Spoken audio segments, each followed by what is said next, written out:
एक चीज अपन कई दिनों से बातचीत कर रहे हैं, बार बार ग्राफ्स के थ्रू समझाया भी था कि एफआईआईज की पहले तो इंटेंसिटी ऑफ सेलिंग रिड्यूस हो रही थी, बिल्कुल। और ऑफ लेट वो आंकड़े अब धीरे धीरे पॉजिटिव होना शुरू हुए हैं। तो ये मानो एफआईआईज की घर वापसी। हाँ बिल्कुल, घर वापसी के साइन लग रहे हैं।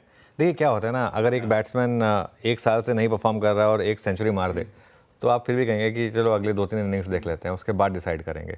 तो अभी तो एक ही सेंचुरी लगी है, अभी 2 दिन से बाइंग आई है ना, लेकिन 2 दिन की बाइंग इंपॉर्टेंट है, क्योंकि ना सिर्फ बाइंग है 2 दिन से, 4-5 दिन से शॉर्ट कवरिंग भी है मार्केट में, तो ये भी एक इम्पॉर्टेंट है। और अगर एफआईआईज फुल फॉर्म में वापस आए आशीष, तो ये मार्केट के लिए बहुत बड़ा पॉजिटिव होगा।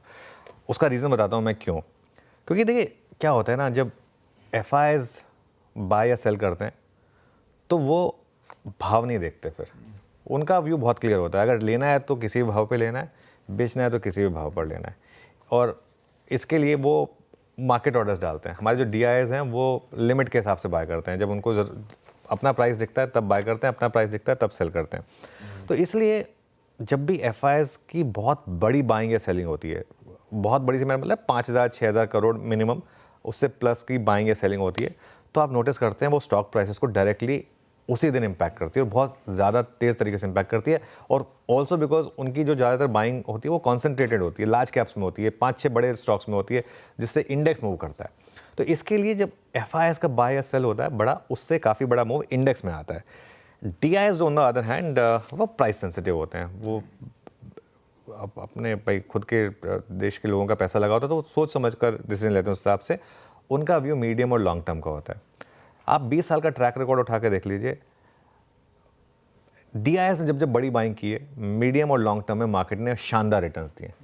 एफआईआईज ने जब जब बड़ी बाइंग की है या बड़ी सेलिंग की है, नियर टर्म में रिटर्न्स उसी हिसाब से आए हैं। अब पिछले जैसे 4-5 महीने से एफआईआईज की बड़ी सेलिंग हो रही थी, तो नियर टर्म रिटर्न्स आपके काफ़ी ख़राब थे, लेकिन उस समय पर डीआईएस बाय कर रहे थे, तो वो आपको विजिबल होगा 6 महीने बाद, 1 साल बाद। तो ये अब क्योंकि एफआईआईज, और ये अभी तो अजम्पशन है, अभी 2 ही दिन की बाइंग हुई है, अब अगर एफआईआईज की यहाँ से बाइंग पिकअप की और अगर उसने तूल पकड़ा अगर, तो आपको इसका मूव नियर टर्म में देखने को मिलेगा। इसके लिए जो मैं व्यू लेकर चल रहा हूँ कि बैंक निफ्टी में शायद दिसंबर में ही और निफ्टी में शायद जनवरी में ऑल टाइम हाई की प्रोबेबिलिटी में काफ़ी हाई मानता हूँ इस वजह से।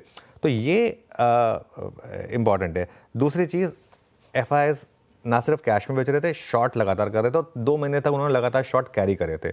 अब उन्होंने शॉर्ट कवरिंग करनी शुरू करी है, और 8 अक्टूबर के बाद एफआईआईज के सबसे कम शॉर्ट्स हैं, मतलब 2 महीने में सबसे कम शॉर्ट्स हैं। और मुझे हैरानी नहीं होगी अगर अगले 3-4 दिन में अगर ये एफआईआईज जो हैं वो नेट लॉन्ग भी हो जाए, तो बिल्कुल किसी को हैरानी होनी नहीं चाहिए यहाँ पर।